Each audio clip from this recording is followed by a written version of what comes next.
Okay, it's working. Welcome back to the Movie Well Marathon. I'm Andrew. And I'm Matt. Yeah, and we are in our chocolate. We are in our Chronicles of Narnia marathon. We are beginning Mm-hmm. the middle of the marathon. We are because there's only three. Because We're on the second one. movie. We're on the second one. We are on Chronicles of Narnia. Prince Caspian. Came out 2008, directed by Andrew Adamson, starring Ben Barnes, Georgie Henley, William Moseley, Skander Canis, Edmund, Anna. I think you did it there the first Yeah, time. I think I did. Anna Popplewell, Peter Dinklage, and Warwick Davis are joining us, and we also have Sergio Castillo, Douglas Grisham, and a bunch of other dudes, and Liam Neeson's there for like a second. So yeah, bunch of new guys. Cool cast. Mm-hmm. Yeah, we're back in Narnia. Uh, so what do you think about this movie? It's funny. I was curious to see how you would respond. It seems like you have grown in your opinion. I actually have kind of done a bit of a turn. I think I was too harsh on this movie when I first watched it. Yeah. I thought you meant like you turned over to my side. You think you were too harsh? No. Here's the deal. I kind of hated Caspian as a kid. Like, not the character Caspian, like the movie Prince Caspian. I thought it was like a really poor interpretation of the story. And I've reread the book since, and I kind of avoided watching the movie again because I was like, I've made my opinion on it. It's actually pretty good. I think maybe I was just too young for some of the subtle things they were doing to align with the book in the ways that they do to work. Because like the books are very like, here's the information that you need. And if there's ever something you're supposed to infer, the book will directly say, I wonder what that means. It's written for kids. And Prince Caspian, they lean heavily into like the political theater of it all, the scheming. Yeah, and no, the for sure.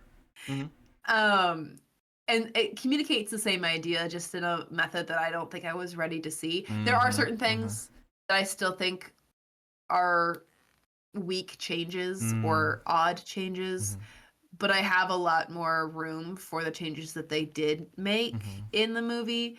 And I think, like, I don't know, it's definitely not better than the first one, but I like it. It's risen in my esteem since the rewatch. And it has not done that for you. No. It sank, honestly. Oof. So, okay. Try to focus. I'm not like angry like rant like with Night at the Museum 3. But I had an emotional reaction to this movie, and I'm like upset. So when watching this as a kid, there was a lot of stuff that went over my head, and a lot of it was the political stuff. I just didn't get it. I just like when he's like, "How many men did you lose?" And like, "None." He's like, "Are you sure?" And it's like, "Yeah, dumbass. What are you talking about?" Like, I didn't understand what he was saying then. I get it now. Yeah. Same. So like, I caught all of that. Stuff I found boring when I was a kid, I found way more interesting this time. Stuff that I found frustrating as a kid, I find just as frustrating. Stuff I didn't think about when I was a kid really upsets me in this one. But to get it out of the way real quick, acting, still fucking crushing it across the board. The only time it feels a little weird is Ben Barnes' accent is a little middling, but it never gets full on bad. Caspian?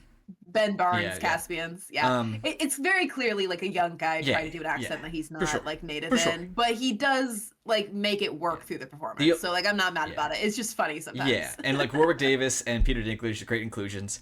I love the little badger. The only time the acting felt weird. The only time the acting I thought kind of felt weird was Peter, but I don't think it's because he's all of a sudden a bad actor. I think it's supposed to be his character arc is a bit odd. It's that. It's because he's a grown adult in a child's body trying to balance that, and I think it works. So all that's great. Okay.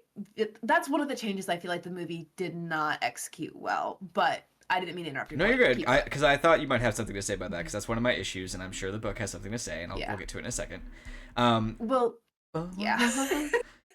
Practical and CG is still great. The costumes are phenomenal. The costumes are always so good. What's his name? Miraz, his armor during that one-on-one fight. Ooh. Ooh. Susan has her best dress she does. in this movie. The chainmail dress that she has as well. Yes. Hardcore. I love Badger's home. It's just whimsical as hell and very nice.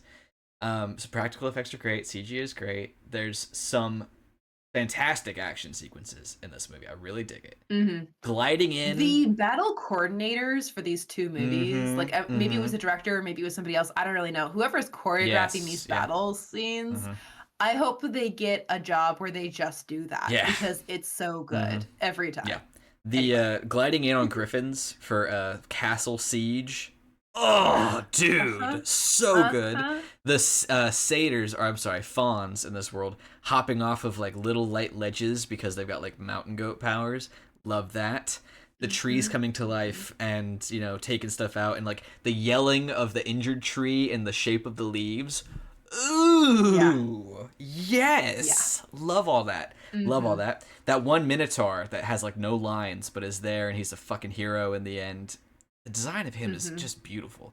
Like the minotaurs in the last one are fine, but they're like fuzzy bowl on man torso. This guy's got like his horns are longer and like a little twisty. He's got like braids, and like the color of his hair is different. All the other ones were like single colors, like gorgeous all around. I even love that one fawn that's like the scout, who's got like the frosted tips and the blonde beard standing out there watching. Yeah, he looks good. Like he has a very distinctive face. I was kind of surprised they let that face, because he doesn't show up ever again. Doesn't. He's not like we needed to notice him, but you notice him for sure. And like the only thing costume-wise, or maybe like Narnian design-wise, that I felt was maybe a little bit off, and I think this is just because of how they presented them in The Lion, the Witch, and the Wardrobe, but it feels a little weird that a lot of our humanoids just wear zero actual clothing. I mean, Mr. Tumnus got away with it. Yeah, some of it's normal. Like the fawns generally don't have a ton of like clothing. But maybe just because everybody was in armor for so much of the movie. It feels like everyone's naked in this one. I get it. I get it for sure. But it does. And not only that, but it kind of feels like they were trying to do a thing where they were like, the Telemarines are these, very like they're the developed society, and the Narnians are like this rustic, natural society. And I was like, but Narnians wear clothes. Like a lot of them. Not maybe the talking animals and maybe not the fawns, but like no one is wearing like a scarf or a shirt or like a tunic. Like nobody just has a belt dwarves. That's not just straight leather. Yeah. It feels a little one note, but that's like the only complaint that I think I had costuming wise. Yeah. Other than again like some cool fighting choreography and some very cool character moments, Edmund I think shines the most, honestly. Yes. I actually noticed Susan this time. Susan definitely gets more to do, but I like that Edmund he's not only just as significant, and he's the spokesman, when he goes and to present the challenge. He's the only one who's funny. He's like actually funny in this one, and it's really, really good. I really like his presentation. You know how I am usually with redemption arcs. It usually irks me, but Edmund is just comfortably here, being awesome, and I really dig it. That's kind of where my positives end. I have a great deal of negative thing, and so a lot of my issues come from, I think, I don't even know what the right word is. I think it's fundamental things about Narnia in this story. And so I wasn't really sitting back thinking what I want to change about the movie. I did like in one instance, but I didn't like rewrite the whole film like we talk about sometimes. I feel like because I know what Narnia is in essence based on or a metaphor for, I feel like it's really problematic in what it's saying versus what it's doing, and it really really bothers me. I did try to keep track of that and try to just look at this as a movie. As a movie, I could wrap it up in there's cool action sequences. It's a little more boring than the last one. The costumes are beautiful, and even though Aslan says twice, things don't happen the same way twice, dear one. It happens the exact same way. Like, it's almost shot for shot, like beat for beat, it's the same thing. They fight, they split the army in two, they're struggling, Aslan comes in, with his power, they get a bigger army, and then they take out the bad guys, and then they go home. It happens the same way. So, a little bit of a critique there. More of a slight critique is, we talk every now and then about a sequel is successful when you take what you did in the first one and dial it up to 11. We talked last week how the tone of Narnia is pretty balanced at, I would say, between whimsy and seriousness. It's like a steady 5, maybe leading into a 6, every now and then dipping our toe into a 4, leaning towards whimsy, shall we say. We jumped right into 11 with this one, which is a bit of a whiplash effect. If the book is like that, fine. That's, I think, a bit of a critique on the writing of the books. Hopping right in, like, it was like going from Harry Potter 1 to Harry Potter 6, and it was like, okay, we needed a bit of a transition here, guys. Like, damn. Yeah, this is where the movie changes come in a little bit, because it's kind of like they read the Prince Caspian book and said, oh, dark and gritty, got it, completely missing all of the soft stuff that happens around Prince Caspian. Like, Prince Caspian is, like, we do open with the scene of, like, there's cries in the castle, and the tutor is waking up the prince saying, we gotta run because your uncle is gonna kill you. And the kid being like, I'm sorry, what? He's like, trust me, let's go. Caspian gets out, and he meets the Narnians. And a lot of the lines said in the exchange between, like, Truffle Hunter and the other Narnians with Caspian, from what I remember, do come pretty straight from the book, where Caspian's like, is this true? Is this also true? And they're like, how do you know this stuff? You're not supposed to know this stuff. And he's like, I had a tutor that taught me. Love the fact, by the way, that Caspian is able to be a good person because he had good teaching. Really fun little note, especially for C.S. Lewis, who, as a teacher of humanities, would feel that way a lot. But anyway, what's different is Caspian in the book is, like, kind of clearly a kid. And it's not like they don't make his youth obvious in this one. It's just that he kind of already has, like, this burden of leadership on him the moment we meet him. And he's supposed to be sort of like he makes friends before he makes soldiers. And I don't really feel like we get a whole lot of that friend bit in this movie. I think we do get some, like the way that he bonds with the Narnians, specifically when Truffle Hunter gets hurt, he puts himself on the line to save Truffle Hunter. Like, all of that's really in there. It's just, it's not given significance in the movie. Instead, we spend a lot of time with Peter and then later Caspian dealing with this, like, authority issue. We spend a lot of time with sort of the absence of Aslan and how the kids are, like, shocked at how different Narnia is, which is something that absolutely needs to be in there. Like, the kids are returning to their home, kind of, finding that it's not their home anymore. I mean, the looking at it with fresh eyes, that scene with Lucy and the bear is horrible. Like, I just kind of accepted it for what it was as a kid. But, like, that is her as Queen of Narnia going to one of her subjects and being like, hey, it's so good to talk to you. I haven't seen you guys in forever. It charges her. One of the Narnians she just met and saved kills it because it was going to kill her. And then she learns that talking animals have reverted back to being non-talking animals because of how bad the situation in Narnia is. That is brutal. So, like, I'm not saying those moments shouldn't be in the film. It's just that we spend a lot of time on those moments, and we don't spend a lot of time on what would have been the whimsical fun moments. Even the Cair Paravel scene is heavily edited down. Like, they spend a lot of time wandering in Cair Paravel without knowing that it's Cair Paravel in the first part of the book. I find hard to believe, honestly. A little bit. The movie makes it harder to believe. There's the way they recognize it is because they recognize an orchard first. The ruins have been so decimated that there's like a few rocks around, but there's not any recognizable pieces. Like the fact that there's a whole floor where they would have regularly stood for their thrones, and they have to stand on that floor and look out before they recognize it. That's ridiculous. That would not have. That's not how the book presents it. That was a bit much.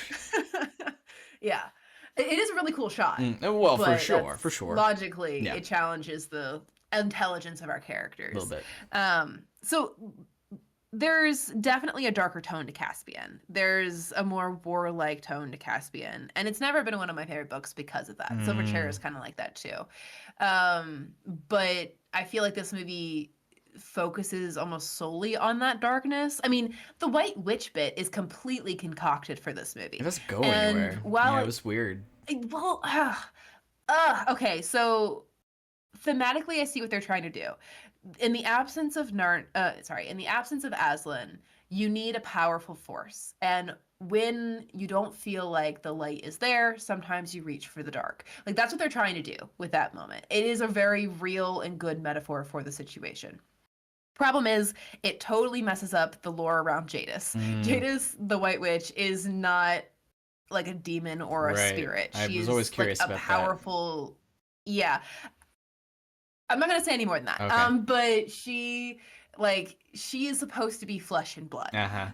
She's not as human as you would think based on looking at her, but she is flesh and blood. Now her wand is a Horcrux of some sort, which is very strange. Exactly. She can speak from beyond the grave and make deals with humans to return to the land of the living. None of that is something that is established in the books. Weird.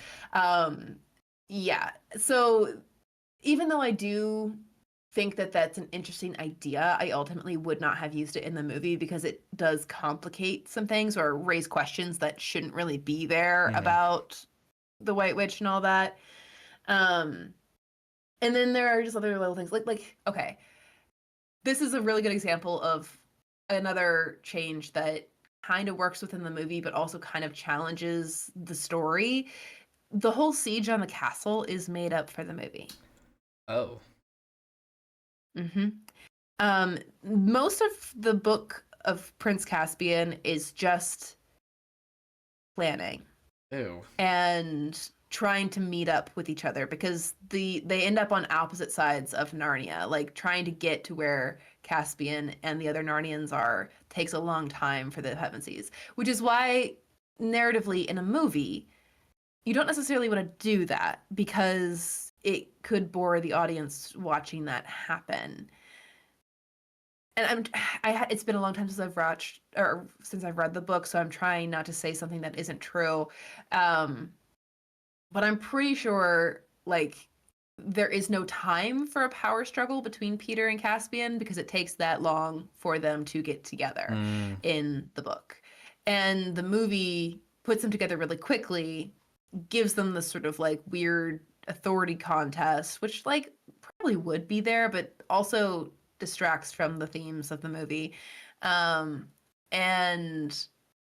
then they do this whole castle siege thing, which ends horribly. And I do think it accurately reflects the situation they're supposed to be in.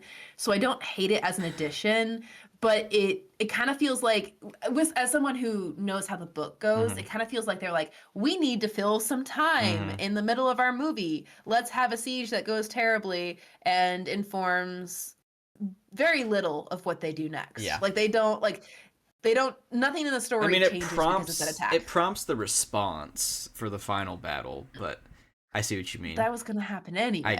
I guess. I like part of the siege because it's really fun to watch them glide in. It's really fun to watch the mice doing the thing. First of all, those are rats. They keep saying mice. Those things are huge. Those are rats.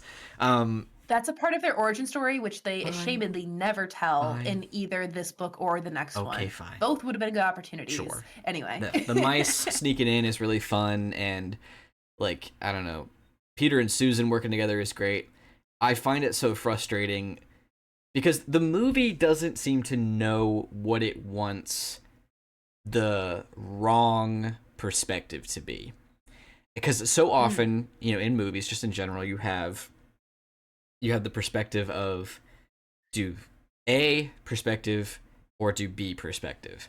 And often one of them is clearly askew. One of the characters is leading out of vengeance or anger or they're hot-headed. And it seems like they're trying to portray Peter as that. Because of the way everyone is responding. Which is weird. It is weird. Because everyone is responding to him as if he is acting hot-headed. And he's not. And, like, knowing that Edmund is also on his side, as well as a couple other characters, like, he's not saying or doing anything crazy. And the plan only goes awry because of Caspian, and that pisses me off. Like, they have that little pissing contest at later where it's like, you know, it's your fault that this went bad. Well, actually, no, it's yours because it was your idea. No! Just no. It was going to a T, dude. It was going to a T. It would have worked. It's your fault. You fucked this up. And you really don't ever do anything later, in my mind, to make up for it. You just don't. We lose so many Narnians. It always upsets me. It's interesting knowing that that's not a part of the book. Like, so, like, maybe it makes it better, maybe it makes it worse. I don't know.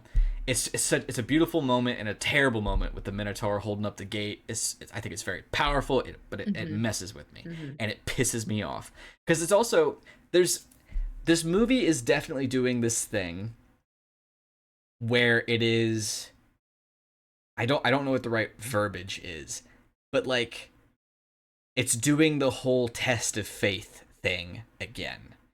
And sure. It's part of, I think, the movie's attempt to make Peter look like he's acting rashly is that as a technically grown man in, you know, an 18-year-old's body, he's like, I think maybe, like that's also the way he says it in the movie, where he's like, Aslan's not here. I think maybe it's up to us to take care of this. Like, that's totally fair to assume, and that's totally fine to then also act on that.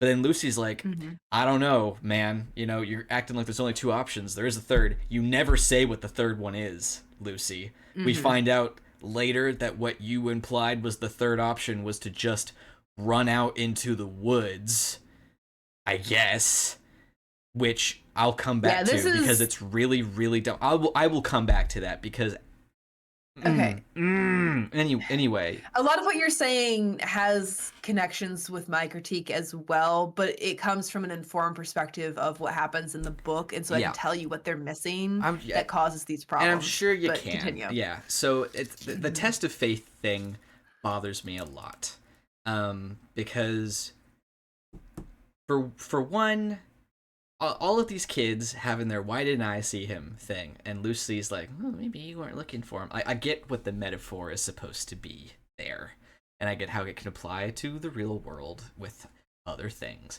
but I don't think it works in Narnia, because Polar Express does it better in that you don't get to see the thing until you believe it. That's the point.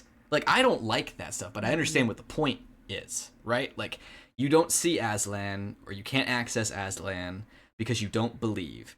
But then they have like this, haha, Peter Dinklage, do you believe in him now? Well, yeah, no fucking shit, because he's there. Nothing helps belief more than proof. That's why it's called faith. But all these little creatures now absolutely can believe in Aslan if they had any lack or faith in him, because he's finally there. And Aslan is pissing me off because he is 0 for 2 in dealing with invasive, magical, or powerful beings from other worlds fucking up his kingdom. I understand that he's meant to be a metaphor for God, but in this world, he is a king, and this is his kingdom, and he has failed miserably. I don't give a shit what his lesson is. I don't give a shit what his obligations are. He has let Narnia fall siege to nothingness, powerless fucking pirates from either the past or another Earth world with no advanced technology. And he's just let the Narnians suffer for 1,300 years, and that's inexcusable. I hate that so much. He does not deserve the praise that he gets, because it's ridiculous that he can only seem to interact when the little red-headed girl, who is implied just young enough to still be naive to blindly believe in him, to be around for him to do anything, because all he had to do was show up and roar, and the trees took those fuckers out in 5 minutes. And then he had to make a quick call to the river god, and he was there in a second. His only thing in this is that he's got really good vocals, and that's all he had to do. That's all he had to do, because the badger and the dwarves and the minotaurs and the centaurs and the fawns and the griffins and the birds and whatever, I bet they still believed in Aslan for 1,300 years, and he just did shit for however long. Oh, the book says something about that. Fine. Counterpoint, it's ridiculous that these nothing humans were able to do this to Narnia. These powerful, strong, magical beings. We talked about this when we talked about Maleficent 2 and 1, that the humans, even with iron, could do anything to the fairies. These fuckwits shouldn't have been able to do anything to the Narnians. That's a whole other issue, and it pisses me off. Because the mouse took out 10 of them by himself. A minotaur could probably do... Oh, they've got catapults. Who cares? You have a phoenix. You could do plenty to the... It's not... They don't talk about iron hurts anybody. Like, if they had somehow... If C.S. Lewis wanted to do, like, a battalion of World War II soldiers on a boat got lost on an island, Steve Trevor style, and they showed up with machine guns, you know, that'd be crazy. Dealing with this future technology with... I know I'm rambling. I'm sorry. I'm making like 2 or 3 different points at the same time. It's just it's the essence of this movie, the fundamentals of this movie piss me off because it doesn't make sense. It kills the spirit of Narnia, and Aslan is pissing me off. He's 0 for 2. He's 0 for 2. Go on. I'm sure you have plenty to say. The Aslan critique is interesting. The problem is it's been so long since I've read the book that I'm actually not 100% sure at this point what Aslan's role in the book was. He is absent for a good chunk of it, but I'm pretty sure it's implied that he's absent. And this part I do remember. A lot of the Narnians have lost faith in Aslan in the sense that like they no longer believe he's a real thing. And that has an element in it, but it's not like it's like a real schism. Like there's the Telemaines and the Narnians, and then within the Narnians there's like the true believers, quote unquote, and those who are like, we're just trying to survive. And that is something that Prince Caspian actually has to deal with, and he, being a complete outsider, is like, I don't know, maybe if you guys think he's real, then he's probably real. If you don't think he's real, then probably not real. And it's not until the Pevensies show up, like, you know, they're like, where is Aslan? That everyone's like, he's real. Mm-hmm. The Pevensies also, like Lucy's whole bit where she sees Aslan and then doesn't act on it, that only impacts them. Well, I say only. The consequence of that is they spend a lot of time lost. And that's like how the book's plot differs significantly from the movie. Is the Pevensies, they do get lost, but they like find Caspian a lot earlier in the story than they do in the book. And the conversation that Lucy has with Aslan about, you know, why was I the only one that saw you, happens earlier in the story. It's not something that happens that lines up with the battles, like, at all. And let me try to think, what else was there? Oh, the Telemaines. The Telemaines are not coming from a source of nothingness when they invade Narnia. The Telemaines Telemaine, or is a place in the continent that Narnia is also on. It is like their origins, their ancestors do happen to accidentally cross over as a bunch of pirates in a cave, but then they establish like a kingdom, and it's like a warlike kingdom that conquers territories, and they invade Narnia from a seat of power, significant power. So when we're talking about why can't the Narnians beat the Telemaines, it's because they're maybe not their numbers, but their forces and their nature are always what we see in this movie. Narnians, despite, you know, the White Witch battle, they're surprisingly domestic. They don't really do a lot of fighting naturally. They don't have a standing army or anything like that. Probably not even in the golden years. Narnians would learn to fight for Narnia, but they don't really, like, it's a whimsical, magical kingdom. Everybody has tea and like dances. But there's also giants. like it's not just the that's not Narnians aren't just the sparkly. The giants live in the mountains. Oh, and there are no they? phoenixes. We do have griffins, I think, and we have horses, and we have larger animals, but we don't have like the centaurs are probably the closest you'd get to like a group of people that wield weapons culturally. And the movie's doing very poorly portraying this. Yeah. And like that's kind of what I'm saying is like they show up to the secret meeting with Caspian armed, not wearing any shirts, but armed. And while Narnian, it's a dangerous time for Narnians, so I'm not surprised that they show up armed. The movie makes them look like there's some sort of like woodland forest warrior vibes, and that's not what the Narnians are supposed to give. The Narnians are a group of people who just want to be happy and have good lives that have been dealing with oppression for generations. They are meeting up secretly, hoping that they don't get busted, because if they get busted, they have no chance of fighting back. Like they're highly domestic. They do rise to the challenge when they have someone to lead them or supplies or whatever reason. It's just that's not their natural state. So the Telmarines don't just like wander in and accidentally conquer. The Telmarines have an empire and they invade Narnia. And that's why Narnia is in the position that it's in. The Aslan thing, I would have to read the book before I could give you a good reason for all of that. I really don't know if there is a good reason, because I understand what, like I said, I know what the metaphor is for, but it's like in the real world, there's the constant question, you know, like at the end of the day, we don't have any of the evidence, we don't have the proof in that way. That's where the faith comes into it. And so we always get to think about it. In Narnia, he's fucking there. He's interacted. He's been present. People call him a king, and he is neglecting. He's not there all the time. Yeah, he's only there in times of crisis. Which, like, this is a time of crisis, so why isn't he there? Skipping out on crises one after the other. Like he's not trapped in something. He's not lost somewhere. It's not some sort of weird magic that Lucy has that she has to use to, like, in the first one it was fine. You know, he's there, he's doing it, he's acting, and he's not all powerful, so he's rallying the troops. He's trying to interact with the prophecy. He's doing the work, and then the witch used some legal mumbo jumbo to take him off the board for a second. Like he's got to heal or whatever. He's got to come back. He's got to walk through the veil, and he's doing it. And then he goes and recruits, and he goes and he gets an army that only he can go get because of the witch's magic. He has to go counter it. Like, it's working. It's all good. And in this one, it's just, he just decided to stop caring for 1,300 years, which is insane. I'd really have to check that number. I don't think it's that. That's what Susan says in this movie. It is.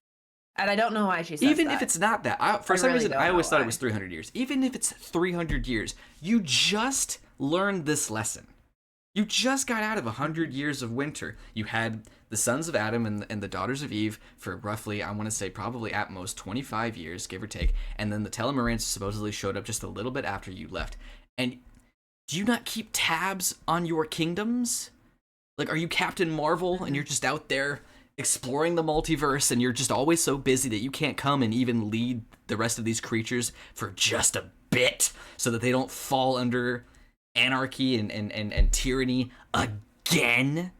Like, it's ridiculous. And watching this, trying to give the movie credit and remembering what you said about it seems the books kind of go from kid to kid, I was like, I almost wish the Pevensies didn't come back at all and this was just a story of Caspian.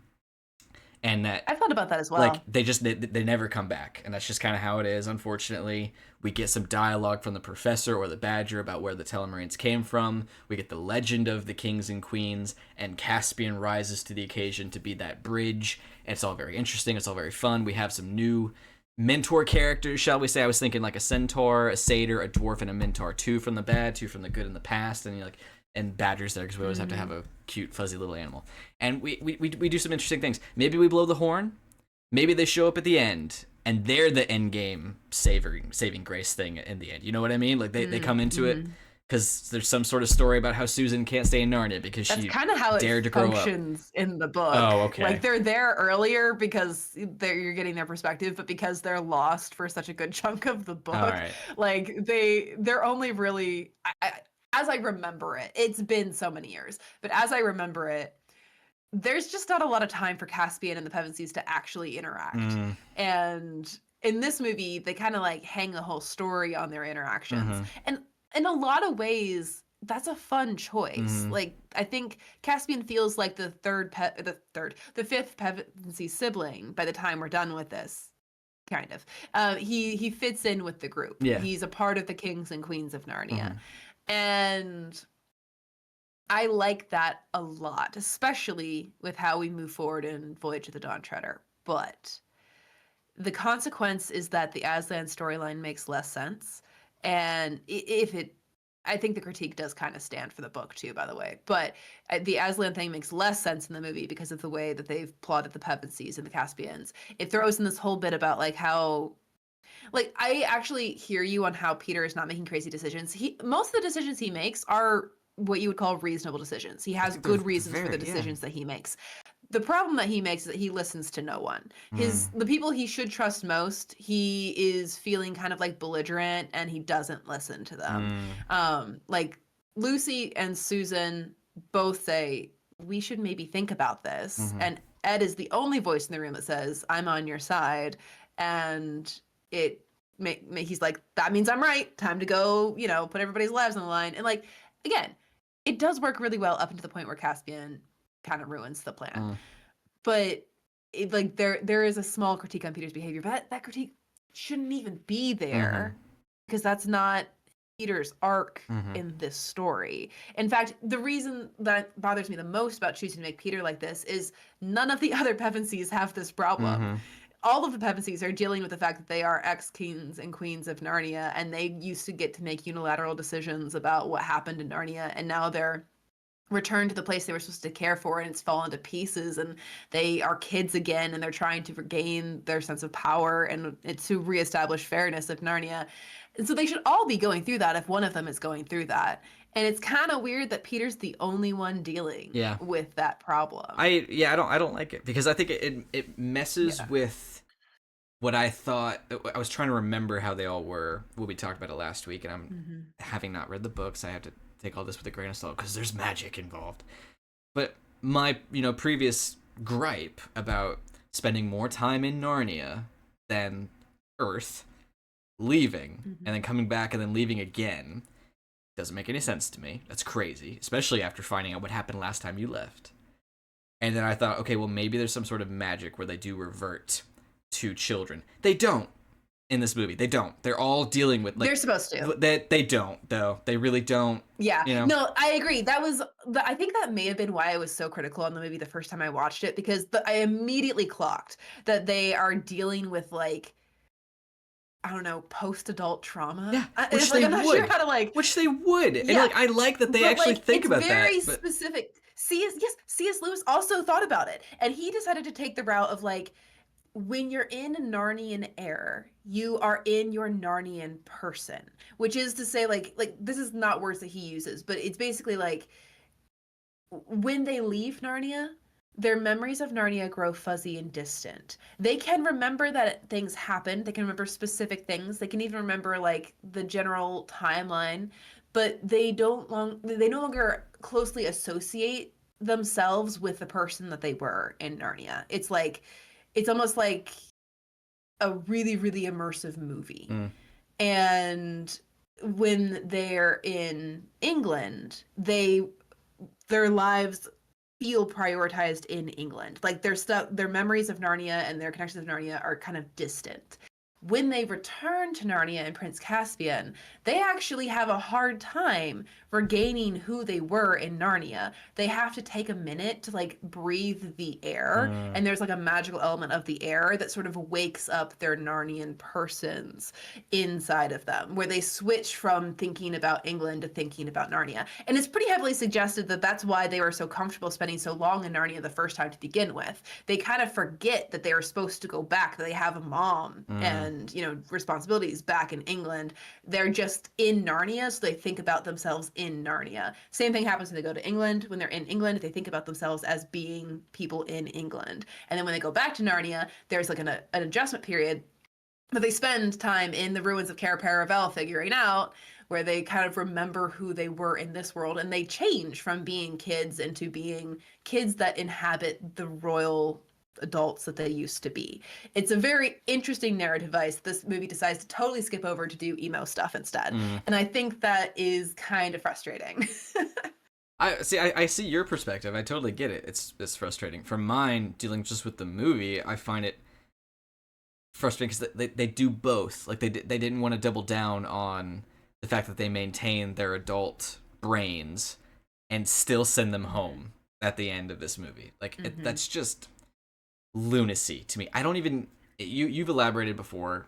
I don't remember exactly what the specifics were. I don't care, because Aslan talking to Peter and Susan and being like, "You guys have learned what you can from this world." Have we, Aslan?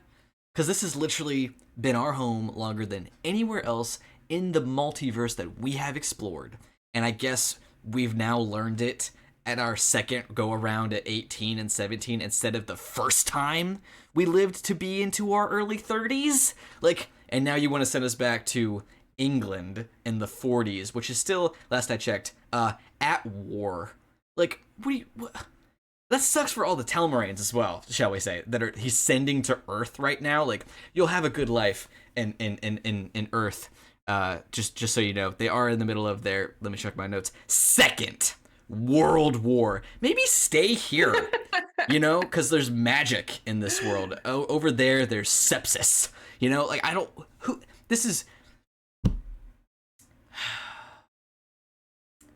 have issues with the foundations of this world and the story. I think the problem is that you're taking it like a literal story, and it's never meant to be taken like a literal story. It's not which is to say, like, dream that they're experiencing. They're in a world. No. We're in, and like, I guess maybe this is something that is communicated effectively through the narrative style of the books. But the books and the narration of the books constantly reference the fact that it's a story. The narrator refers to, like, moments that might happen later, or it'll say, like, "Dear reader, you might have a question about this bit. Let me explain." And it's very sort of like engaging and interacting. And the effect that this has while you're reading it is that you never really forget that it is a story that is being told to you. And that's an intentional strategy, because it's supposed to feel like a really nice bedtime story, essentially, like a really well thought out and paced bedtime story that you as a kid explore this idea, and then you return to your own world like the Pevensies. So the allegory is not just your basic, like, this is the Christian Gospels, but it is also just to the purpose of storytelling and, like, how literature impacts how we become what we become as kids.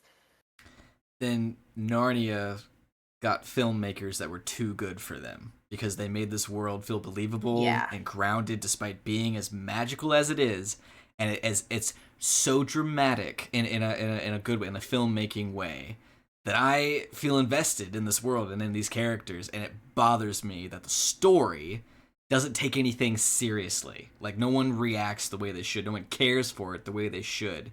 It bothers me. Like, Willy Wonka and the Chocolate Factory is a good go-to escapism for children. Like, you took this book and you made it something incredible cinematically. And I mean, all of the Narnia books feel like they have real stakes, but you never, like the suspension of disbelief is a completely different style in Narnia than it is in other books. I guess, okay, if I could summarize that previous point a little bit. The first movie did really well with Tumnus and the Beavers, and giving us the characters that live here. And it seems the general tone of Narnia, continuing on, is a complete and utter disregard of the characters that we meet and interact with, minus the human children, which I don't like, because it feels... That's fair. it feels a little gross to be just like oversimplified. But it also feels you saying it's again. I think it's a fault of how they've made these movies. Saying it's a story, it's a bedtime story, a world to go to and come back from, like a dream. Very where the wild things are. Very Calvin and Hobbes, baby. Very those, you know. I think that's undercut when we know from the one book I have read that these are worlds. These places exist in this universe. Like, this isn't just a magical land that they created. This isn't Barkley in the holodeck. Like, these characters have lives, and we're seeing it only from the perspective of these 4 adolescent white children from England, and that's meant to be somehow significant. And that bothers me a little bit. That's one of the earliest critiques I actually had for the Narnia Chronicles. I was like, why do the Pevensies take center stage in this world? It's weirder like, knowing that there are other humans in Narnia as well. Like, during Chronicles of Narnia, the first one, there are other humans in that world. That I didn't know that, and I don't love that. And I'm sorry to cut you off there. I want to throw that out there before you finished your next point, because that's strange. Yeah, it's interesting how the world gets built, because again, like, if you approach it from the standpoint of like, this is like, imagine all the nursery rhymes got together and made a land that's the same kind of That's Shrek culture you're kind of supposed to feel. Shrek is directed by the same guy who made these movies, by the way. So yeah I looked it up because I was like, this guy is directed so well. Let me just see what else is going on. I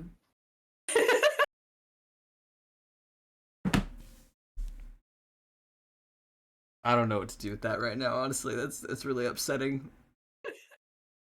Go on. I'm not a Shrek person, but I do appreciate the fact that it's a well-built story. I can see it. Anyway, so it's kind of patchwork, and if you take it as a kind of patchwork thing, I think it works pretty well. Voyage of the Dawn Treader, which is next, does a lot in establishing that, and then the book that follows that one, The Horse and His Boy, actually does a lot to establish the weight of the worlds beyond the Pevensies and those who come from England. The Horse and His Boy is a story that takes place entirely in the dimension of Narnia. It doesn't have technically how to avoid spoilers. Technically, there are characters from England in this story, The Horse and His Boy, but they are not, like, they're there almost as Easter eggs rather than as significant plot points. And so people generally like say The Horse and the Boy is not their favorite. I think that's because they attach really strongly with our England characters and they kind of like don't get outside that perspective. I feel like I'm going to be the opposite then, because I want a story just within Narnia. Fantastic. Okay, cool. Yeah, it's a fantastic book. I love, like, we get one of our, like, it's Sasha, I believe, is our main character. And then the character that's opposite of him most of the time is a talking horse named Bree. And it's just about them trying to get to Narnia, like the land of Narnia. And I really like it. I like that we get new cultures in that land to explore various things. There are some maybe, like, generally problematic elements with it, but for the most part, it's one of the more unique Narnia books. Voyage of the Dawn Treader is exploring a bunch of lands in the sea that are outside sort of like they're technically within the territory of Narnia, which is why Caspian is visiting them, but they are kind of their own thing. And so there's just a whole bunch of like world building that happens post these two stories specifically. In fact, you could argue that these are the only two stories that focus solely on the country of Narnia, with the exception of the last battle. There are 3 out of the 8 books that focus only on the country of Narnia. Or 8? 6. Oh, let me. It's I have them on my shelf. Magician's Nephew, Lion, Witch, and the Wardrobe, Prince Caspian, Horse and His Boy, The Last Battle. Is that it? Is it just 5? I thought it was more than that. I see Silver Chair. I see 7. Okay, what am I missing? Okay. Did I not count that one? Last battle. Yeah. Yeah. Did you? I don't know if you could hear me or not. I think I got all of them. I just forgot to say Voyage of the Dawn Treader, I think. Okay. So there's 7 of them, and all of them take place significantly outside the bounds of Narnia, except The Lion, the Witch, and the Wardrobe and Narnia, like the Prince Caspian movie. So it's interesting. Like, I think it makes sense in a lot of ways why we start with Narnia in those 2 stories, because it is the first and the second story that are released. But once you've read the entire series, it contextualizes things pretty well. It does raise other questions, because Narnia is not super interested in hard world building, but Such a shame. It does kind of like, I don't know, I think it works. I think it has a soft Wonderland vibe sometimes, and it kind of works. The movies make it look way more solidified than Wonderland. It's so lived in. Tumnus's little house, Badger's little house. They talk about parties. They like Tumnus when he meets Lucy, he's got all of these wrapped parcels, and I've always wondered, like, where are you coming from? Is there a farmer's market in Narnia? Like, do people have shops? They make paper, they make food. You have teapots and you have books. You have lore, you have magic. Like, you have, like, it's not just straight silliness like Wonderland. It is not straight, right, everything's lost and out of time like Neverland. Like, it's maybe Fairyland is the word then. I suppose. It's not designed to be a world where you can trace back all the origins to a particular thing, although it does kind of get there eventually. Even though they also kind of reference that in the movie, where the laws of Narnia were written. That's Magician's Nephew stuff. Okay. Yeah. Let's see. The world having an origin explain the context makes it feel without spoiling things. But the world having supposedly an origin in which the laws were written, that's way more grounded and solidified than Wonderland. Yes, and Wonderland was perhaps a bad example. What I was trying to express was that every new corner in the world of Narnia has a new set of rules. Like, sometimes it's a very human culture with clearly like a human based element, kind of like the Telemarines and how they were very clearly like Spanish, right? There's also completely wild fantasy stuff. Like, I won't you'll see a lot of that in Voyage of the Dawn Treader.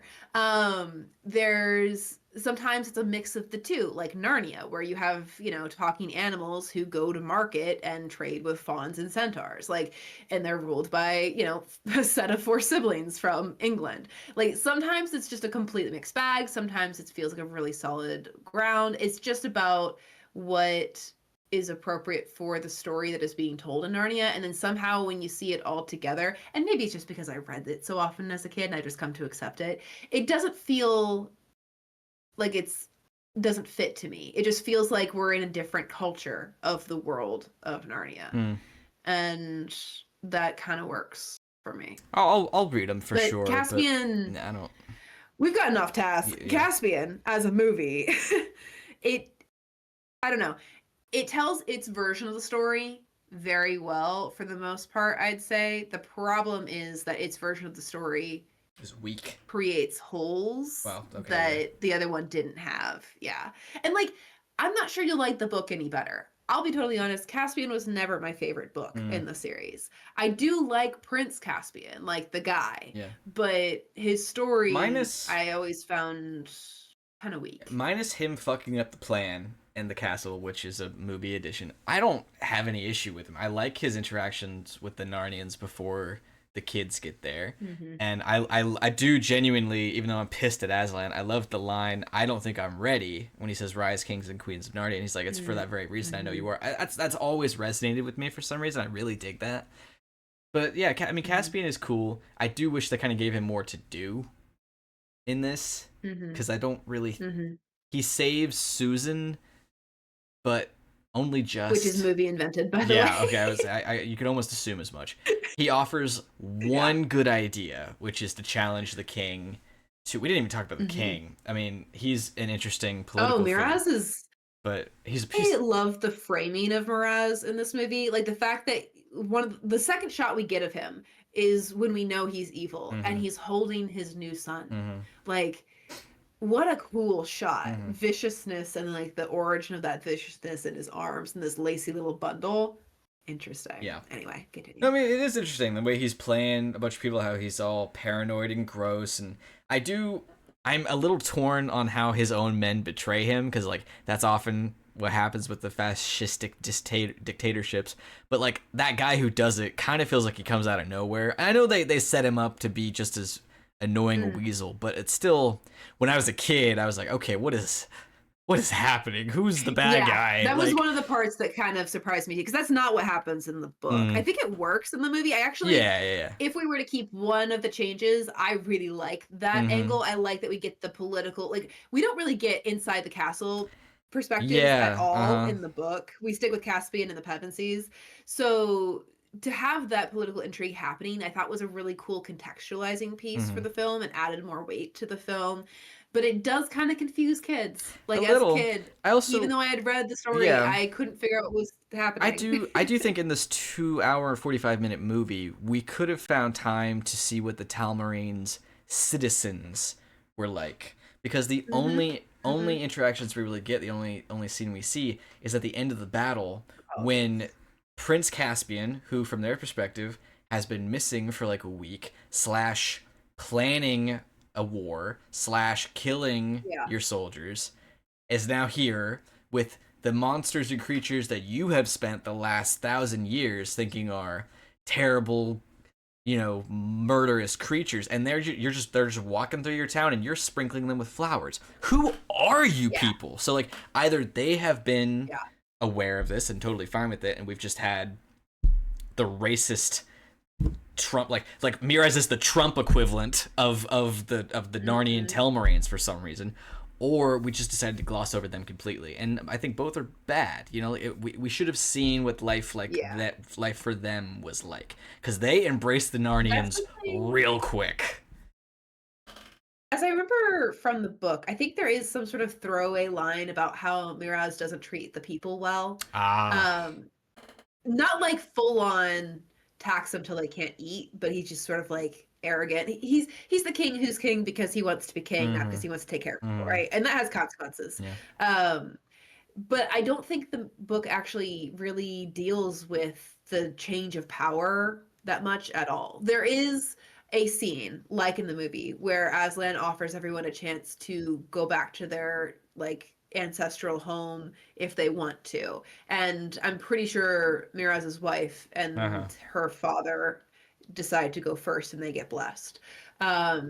But the like there's not actually a lot more than that, like because that's when the Pevensies go home and we follow their perspective, Mm. so it's just sort of like, Do and Caspian figured it all out in the Yeah. end. Thumbs up. Do you know when Miraz's wife and child and father-in-law end up in Earth on Earth?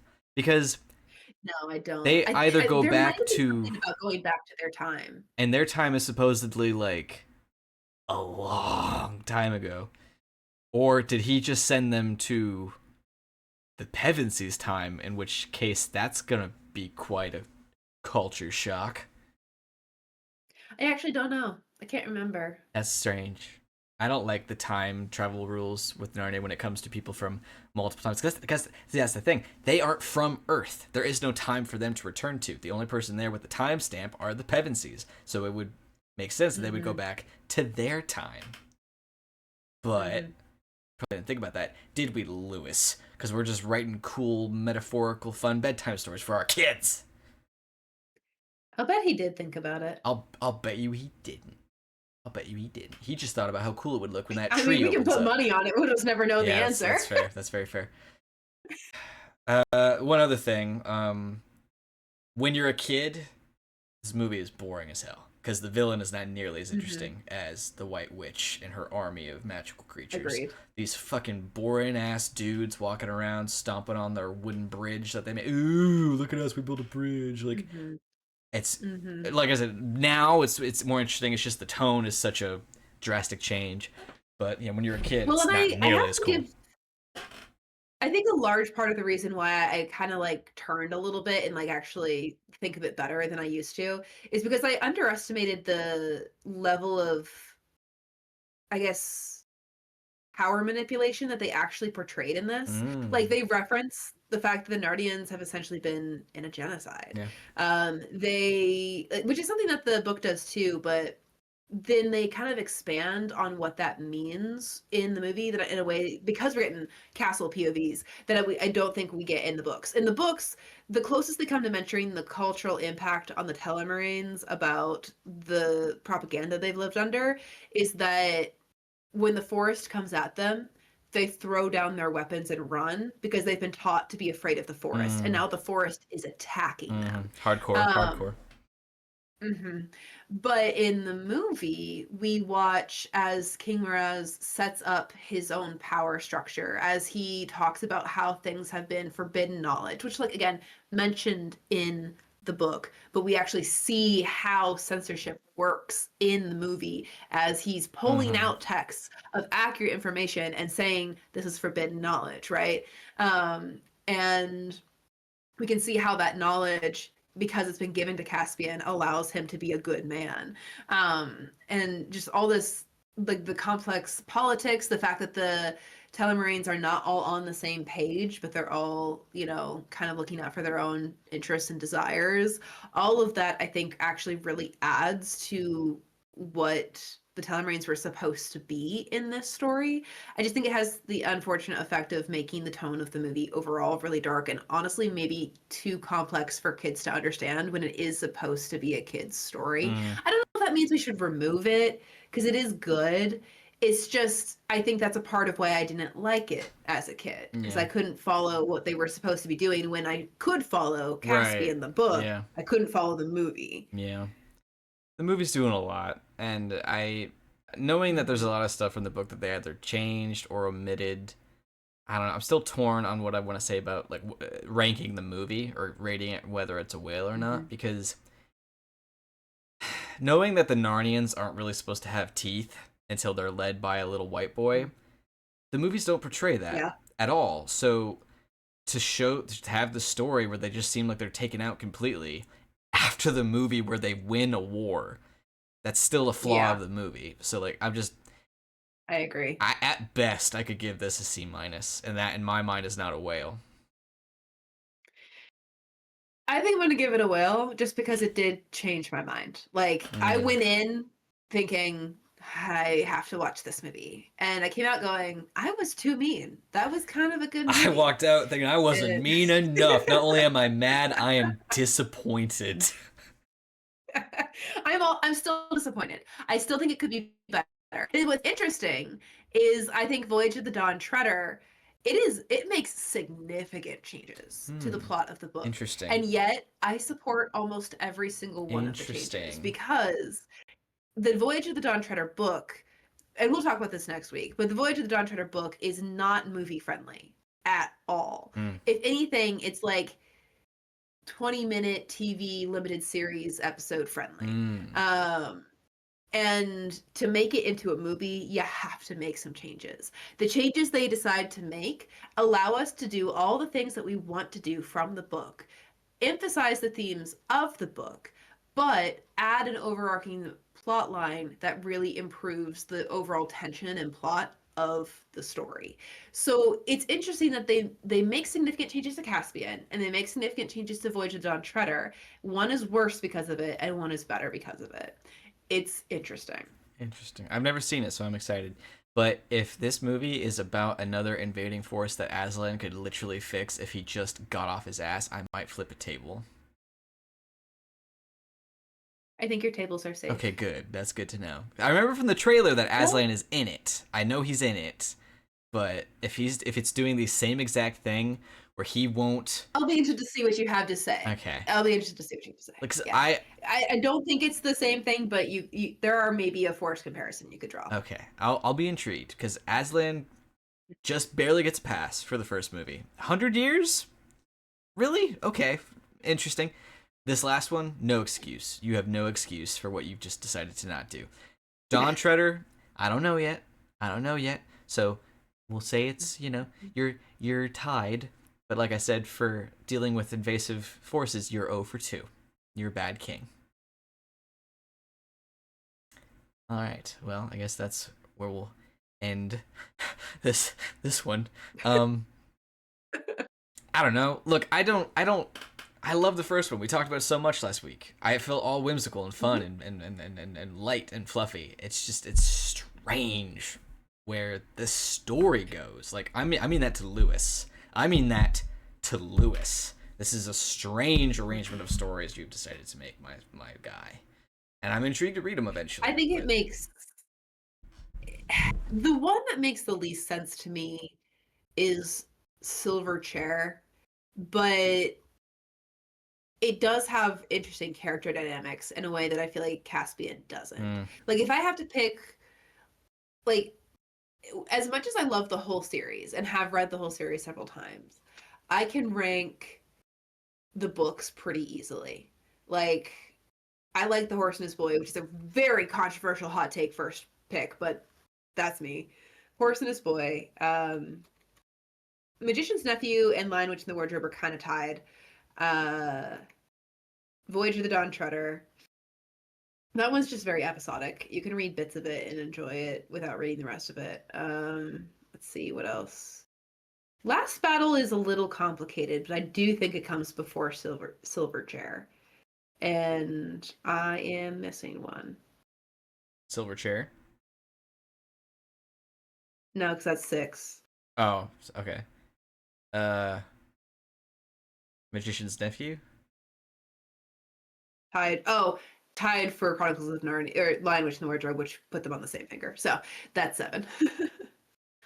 Yeah. Gotcha. I'll have to get back to you on that. But I guess we're at our time. I guess we're done. You say it's a whale. For me, it's not a whale. It's just... It upsets me.